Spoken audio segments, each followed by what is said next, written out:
Hi guys! Welcome to my channel. At ngayon naman, andito tayo sa JI Purified Water Refilling Station. Ito ay matatagpuan sa General Trias, Cavite. So, ayan yung kulong na ginagamit sa pag-deliver. At sa kabila niyan ay meron tindahan, sari-sari store. So, meron silang ice cream dyan. Guys, pumunta kayo kasi masarap yung ice cream nila. At may mga laruan din silang binibenta. Ayan. So, ayan yung Ace Ice Cream. Ayan. May candy machine din sila.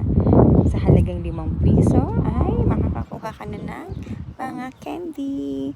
So, pasok tayo sa loob ng water station. Yan. At least malinis. Ayan.